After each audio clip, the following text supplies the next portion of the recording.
En el centro de la polvorienta calle, una mujer apache, grande como una montaña, permanecía encadenada. Era el último y más despreciado trofeo en la cruel lotería de esposas del sheriff Brody. Silas Kane, un hombre callado que había enterrado a su propia esposa un año antes, solo había ido al pueblo por harina y sal. No tenía nada que ver con el espectáculo, y cada instinto le gritaba que diera la espalda y se marchara.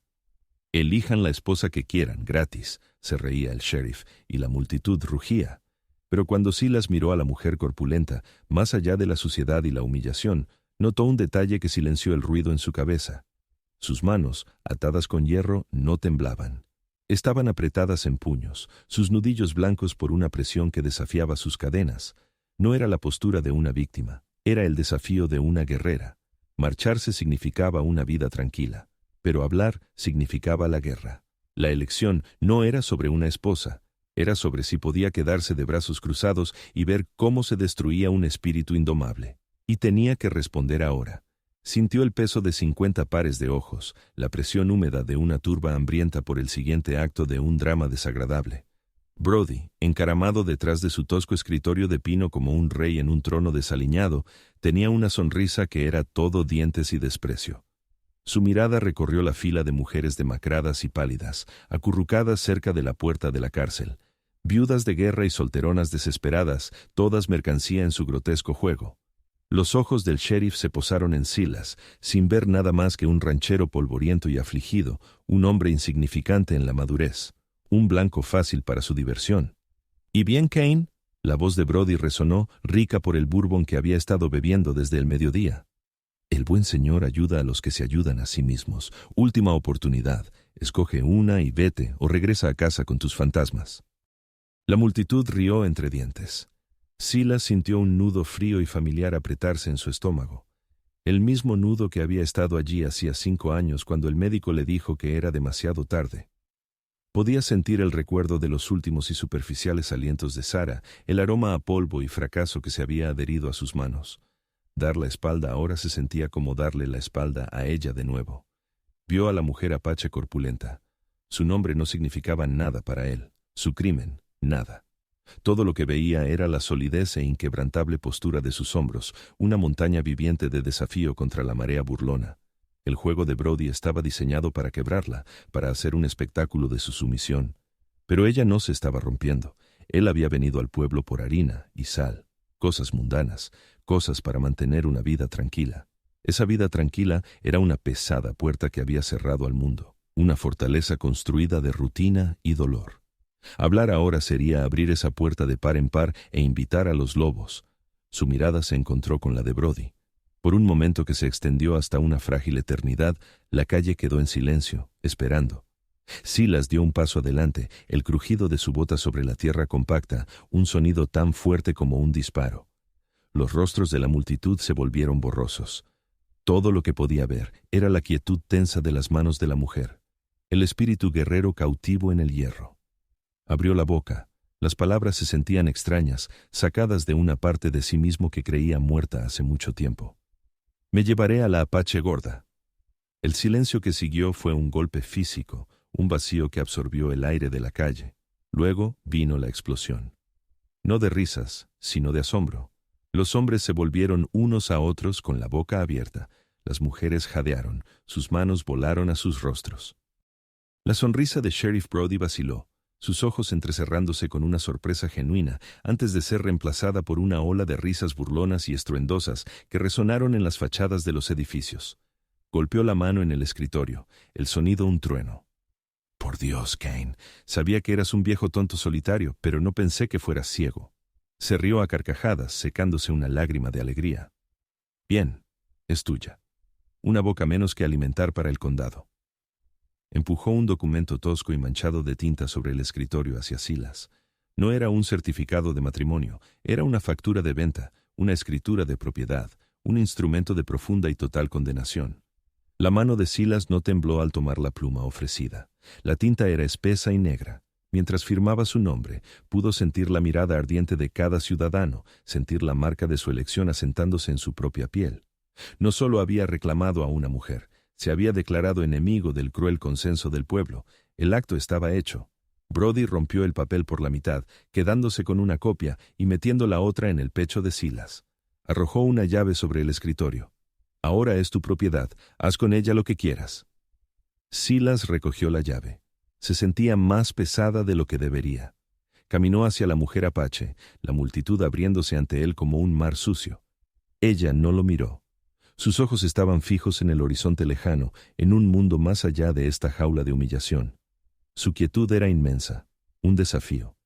Se detuvo ante ella, viendo el polvo incrustado en las intrincadas trenzas de su cabello negro, las marcas de rosaduras en sus muñecas donde los grilletes se clavaban en su carne. Desbloqueó las cadenas, cayeron al polvo con un suave y último tintineo. Por primera vez, ella giró la cabeza y lo miró. Sus ojos no estaban llenos de gratitud, ni de miedo, ni de esperanza.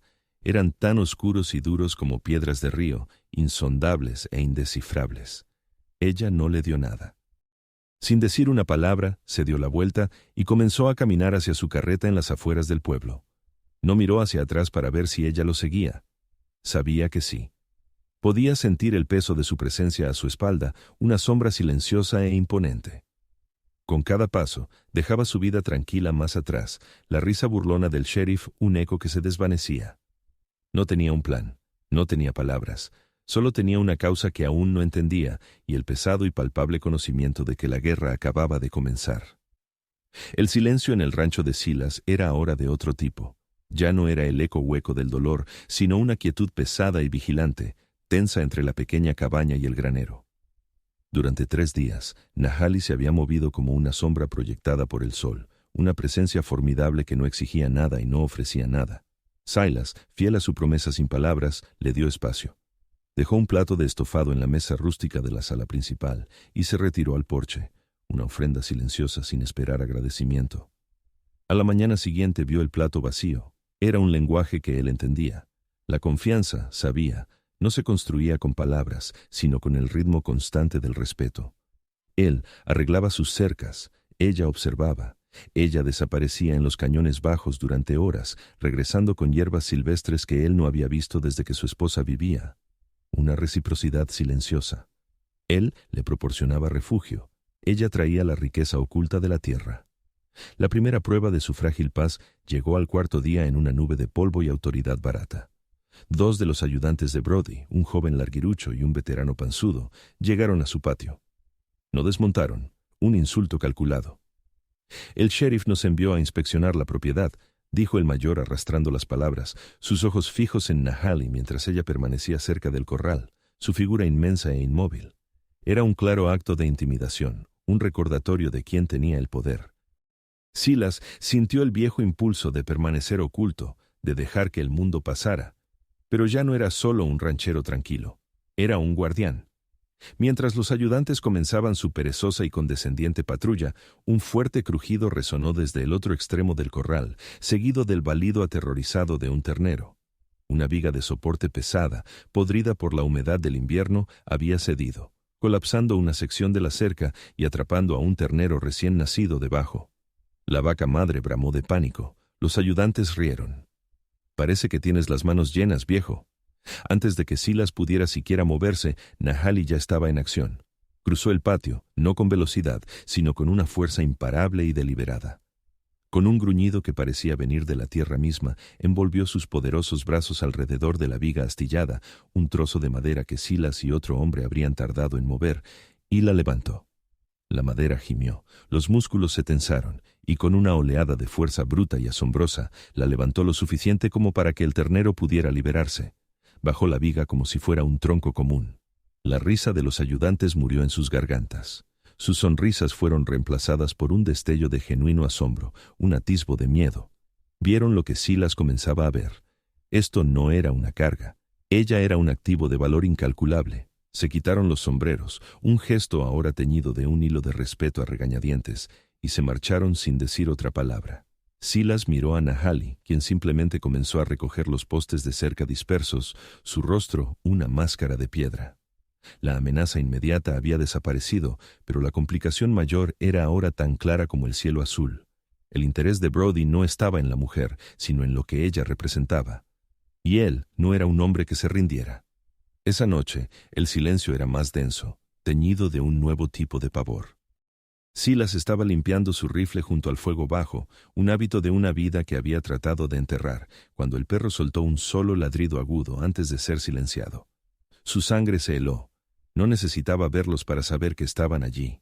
Se movió hacia la ventana, sus movimientos fluidos y silenciosos, el óxido del ranchero afligido desprendiéndose para revelar el acero curtido del explorador del ejército que había sido. Los vio. 4 de los hombres de Brody, arrastrándose hacia la cabaña, sus siluetas oscuras contra la hierba iluminada por la luna. Lo creyeron débil, un viejo tonto que había asumido una carga. Estaban a punto de descubrir cuán equivocados estaban. Él no despertó a Nahali. Esta era su pelea. Se deslizó por la parte trasera, un fantasma en la oscuridad rodeando el granero. El primer hombre cayó sin un sonido, una roca bien colocada en la sien. El segundo sintió que le pateaban los pies, su cabeza golpeando la tierra compacta con un golpe nauseabundo. Silas no se movió con la fuerza de un hombre más joven, sino con una economía letal de movimiento, usando las sombras y el terreno como armas. El asalto fue un asunto patético y torpe, y terminó en minutos. Mientras el último hombre huía hacia la oscuridad, una silueta emergió del granero. Nahali. No había estado durmiendo. Tenía un trozo de madera pesada y nudosa en la mano, lista. En el caos de la torpe búsqueda, uno de los hombres había abierto una bolsa de cuero sin curtir que ella había mantenido oculta. Su contenido yacía esparcido a la luz de la luna. Silas se arrodilló. Entre las hierbas secas y las suaves piedras de río había un trozo de piel de venado curtida, meticulosamente doblada. Con cuidado, lo abrió. No era un artefacto religioso. Era un mapa, dibujado con una mano precisa y conocedora, que mostraba la intrincada red de cañones y vías fluviales del valle, una geografía que solo alguien que había vivido en esta tierra durante generaciones podría conocer. En el corazón del mapa, anidado en el cañón más profundo, había un símbolo. Una marca que le cortó la respiración. Plata. Una veta rica e inexplorada. En ese instante, todo el feo espectáculo en el pueblo cobró un enfoque agudo y brutal. Esto nunca fue una lotería. Nunca fue sobre una apache gorda. Fue una búsqueda sistemática y dirigida de este mismo trozo de cuero. Brody no se estaba deshaciendo de una carga. Estaba tratando de adquirir la llave de un reino. Las apuestas ya no eran proteger a una mujer de un sheriff cruel. Se trataba de proteger el legado de un pueblo de un ladrón genocida. Ya no eran un ranchero y una víctima. Eran socios, guardianes de un secreto compartido y mortal. Y Silas sintió el pavor aterrador invadirlo al comprender finalmente las profundidades de la codicia de Brody y hasta dónde llegaría el hombre para conseguir lo que quería. La ley llegó 3 días después y fue el arma definitiva de Brody. No vino con matones, sino con un mariscal de los Estados Unidos sonriente y autosatisfecho, blandiendo un documento grueso con sellos oficiales. El contrato matrimonial, declaró el mariscal, era nulo y sin valor, firmado bajo coacción, inválido entre estados, una docena de puñales legales que significaban lo mismo. Nahali ya no era la esposa de Silas, era una fugitiva, una intrusa en tierras que pronto serían confiscadas. Para dejar claro el punto, Brody había nombrado una partida de 20 hombres del pueblo, sus rostros iluminados por la codicia de hombres a los que se les prometió una parte de la tierra y la plata que había debajo. Rodearon su pequeño rancho, una soga apretada de autoridad legal. El asedio había comenzado. Este era el momento que Silas había temido durante 5 años. Sintió el frío espectro de la muerte de su esposa posarse sobre él, la aplastante culpa de un protector que había fallado. Vio el mismo patrón repitiéndose. Su elección, su intento de proteger a alguien, había traído de nuevo la ruina a su puerta. Miró a los hombres armados, el peso aplastante de su número, y su yo ciego tomó el control. Esta era su carga. Los enfrentaría solo, enviaría a Nahali a los cañones para que se salvara. Su aislamiento, pensó, era su último y único escudo. Se volvió hacia ella, con el rostro enmascarado de una sombría resolución. «Tienes que irte», dijo, las palabras pesadas y definitivas. «Te quieren a ti. Esta es mi pelea ahora». Nahali lo miró, sus ojos oscuros no viendo al ranchero desafiante, sino al hombre herido debajo, un hombre que se retiraba a la jaula fría de su propio dolor. Ella no discutió, no suplicó. Simplemente se dio la vuelta y caminó hacia el hogar, recogió su rifle de caza y se lo entregó. Luego caminó al otro lado de la cabaña, recogió su propio arco y lo tensó con un movimiento tranquilo y deliberado. Tomó su posición en la ventana más lejana, una montaña de resolución silenciosa e inamovible. La acción fue más poderosa que cualquier palabra. Fue una declaración clara e implícita. Tu fortaleza es una tumba. No te dejaré morir solo en ella. Nuestra lucha es aquí, juntos. En ese momento de profunda y silenciosa confrontación, el asedio exterior pareció desvanecerse. Todo lo que él podía ver era a ella, una reina guerrera manteniéndose firme, rompiendo su aislamiento con la pura fuerza de su voluntad. La aplastante desesperación que se había apoderado de él comenzó a retroceder, reemplazada por un pequeño e inusual destello. No era esperanza, todavía no. Era el brillo del espíritu de una guerrera reconociendo el suyo propio. La lucha no estaba perdida. Acababa de encontrar a su segundo soldado. La cabaña ya no era una fortaleza, era una sala de guerra.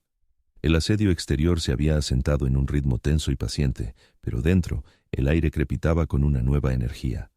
Silas lo sintió, un desprendimiento de la vieja piel. El fantasma del ranchero solitario y afligido finalmente había sido exorcizado, reemplazado por el fantasma del explorador del ejército que alguna vez había sido.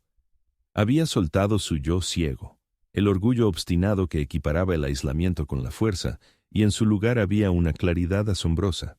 Puso sus viejos mapas militares desgastados, con sus líneas de cuadrícula rígidas y elevaciones precisas, junto al mapa flexible y fluido de piel de venado que Nahali había guardado. Su mundo estaba hecho de líneas rectas y posiciones tácticas. El de ella era una red viviente de senderos de animales, manantiales ocultos y pasajes secretos. Él había estado tratando de defender un solo punto en un mapa. Ella veía todo el tablero. Su dedo calloso y cicatrizado trazó una línea en su mapa, siguiendo un sendero de caza estrecho y sinuoso a través de los traicioneros cañones altos.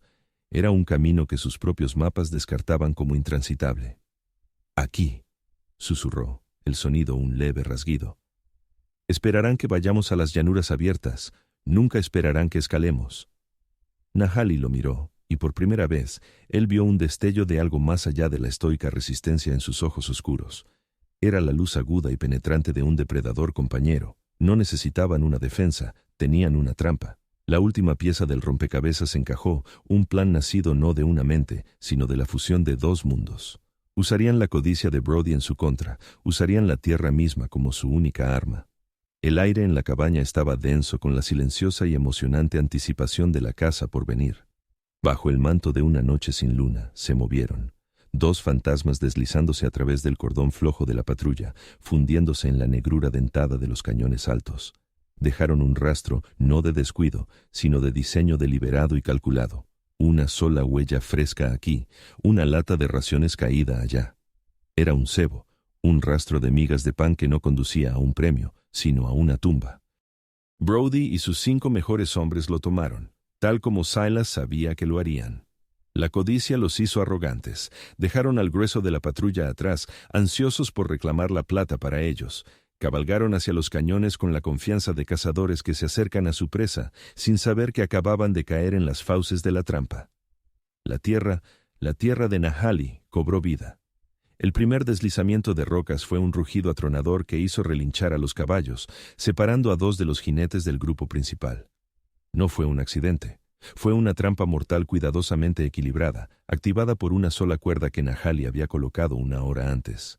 Más adentro, un paso estrecho se convirtió en una pesadilla de trampas y pozos, los viejos trucos del ejército de Silas cobrando nueva vida gracias al conocimiento íntimo de Nahali de cada punto de apoyo traicionero. Uno por uno, los hombres de Brody fueron inhabilitados, sus caballos dispersos, su persecución convertida en una lucha confusa y desesperada por la supervivencia. El enfrentamiento final tuvo lugar al final de un largo y estrecho cañón sin salida, un callejón sin salida natural. Brody y sus 2 ayudantes restantes se encontraron acorralados, su camino bloqueado por una pared de roca. Silas y Nahali aparecieron en la cresta sobre ellos, no como objetivos, sino como jueces. Brody, con el rostro morado de rabia, levantó su rifle. «¡Maldito seas, Cain! Haré que te ahorquen por esto». Silas no levantó su propia arma, se mantuvo erguido, el viento azotando su gastado abrigo, y dejó que la verdad fuera su único escudo. «No hay plata, Brody», dijo, su voz resonando en el aire alto y enrarecido. «No para ti». «Mentiroso», escupió Brody. Pregúntale a tus hombres, replicó Silas. Su mirada se desvió hacia los dos ayudantes. Pregúntales por qué solo trajiste a tus más cercanos. Pregúntales cuál es su parte de nada. Él te ofreció un pedazo de esta tierra, pero nunca te dijo que estaba vendiendo el alma de la misma al ferrocarril por un precio que nunca verías. Esto no se trataba de una reclamación, se trataba de un trato clandestino. Ella, dijo Silas, señalando a Nahali, era lo único que se interponía en su camino. Los ayudantes miraron del rostro firme e inquebrantable de Silas al rostro furioso y balbuceante de Brody. En los ojos del sheriff no vieron la confianza de un líder, sino el pánico frenético de un mentiroso atrapado bajo la luz de la verdad. Vieron la codicia, las mentiras, la crueldad casual que los había llevado a esta trampa. Y en ese momento, la autoridad de Brody, la única arma real que siempre había poseído, se hizo añicos como un cristal barato. Uno a uno, sin decir una palabra, sus dos últimos hombres bajaron sus rifles y comenzaron la larga caminata de regreso fuera del cañón, su silencio una condena más profunda que cualquier bala.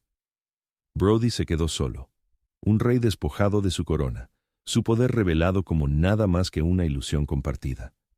La justicia había sido servida, no por la soga de un verdugo, sino por el peso silencioso y aplastante de la verdad. Un año después, la primavera había llegado al valle del río Elk con una fuerza de vida innegable. La tierra, antes marcada por la sequía y el miedo, se estaba curando. La plata de la mina de Nahali, registrada legalmente a nombre de su tribu, se había utilizado para comprar el territorio circundante, creando un santuario protegido. Las familias comenzaron a regresar, sus lenguas tranquilas un suave murmullo en el viento, sus martillos y sierras un ritmo de renacimiento. El rancho de Silas ya no era una fortaleza de aislamiento, era el corazón de todo. El jardín, antes un testimonio moribundo de su dolor, era ahora una parcela extensa y vibrante de maíz, calabaza y frijoles, cultivada por las manos fuertes y expertas de una docena de mujeres. La tranquilidad de su porche ahora estaba llena de risas de niños. Él y Nahali estaban allí juntos, compañeros en el sentido más verdadero de la palabra. Un joven apache, no mayor de lo que había sido su propio hijo, se sentó a sus pies. Salas, sus manos ya no apretadas en recuerdo de lo que había perdido, guiaba pacientemente las manos más pequeñas del niño, enseñándole a tallar la suave y pálida madera de una rama de álamo. Estaba dando forma a un caballo, con la cabeza alta y orgullosa. Miró a Nahali, su rostro sereno mientras observaba a los niños jugar, y su propio momento de cambio de 5 segundos se apoderó de él. Había pensado que la seguridad era un muro que podía construir a su alrededor. Ahora sabía que un santuario era un vínculo que debías construir con otro y estar dispuesto a defender hasta la muerte. Su propósito no era esconderse del mundo, sino ayudar a construir uno nuevo. El sonido resonante de su comunidad, un legado nacido de un solo acto de desafío, era la única verdad que importaba.